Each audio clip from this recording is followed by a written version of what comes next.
তো hello guys, Eid মুবারক সবাইকে। সবাই কেমন আছেন? আশা করছি সবাই ভালো আছেন। তো এখন যাবো ঈদের নামাজ পড়তে। তো ঈদ আজকে সকালবেলা ঈদের, তো এখন ঈদের নামাজ পড়তে যাবো। নামাজ পড়তে গিয়ে আপনাদের সাথে দেখা হচ্ছে, চলুন।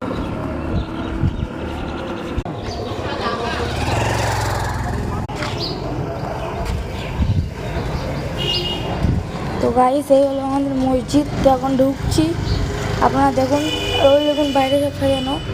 এখন ঢুকছি। তো নামাজ বললো মসজিদে হবে না, আমাদের মাদ্রাসায় হবে। তো চলুন। তো এই যে যাচ্ছি, দেখুন এটা আমাদের মসজিদ আর ওই আমাদের মাদ্রাসা, ওই যে দেখা যাচ্ছে। চলুন, ওখানে গিয়ে নামাজ হবে।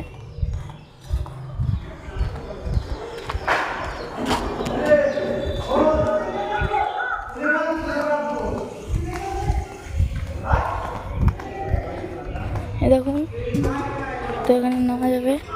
তো নামাজ টামাজ পড়ে আপনাদের সাথে কথা বলবো, ঠিক আছে? তো গাইস, এখন ঈদের নামাজ পড়ে বেরিয়ে যাচ্ছি। তো আমাদের এখানে শরবত দেওয়া হয়, তো শরবত খেতে যাবো। চলুন যাই, শরবতটা খেয়ে আসি। শরবতটা খেয়ে আপনাদের সাথে দেখা হবে। তো গাইস, শরবত আর খেলাম না, নামাজ টামাজ করে চলে আসলাম। তো শরবতের ওখানে ভিড়তে গেলাম না, এখন শুয়ে আছি আমার ভাইয়ের বাড়ি। তো এই ব্লগটা এই পর্যন্ত শেষ করব, আপনারা থাকুন। এখানে শেষ করে দিচ্ছি, আবার ঈদের জামা টামা পরে ঘোরার সময় দেখা হবে। তো এই ব্লগটা এখানে শেষ করছি।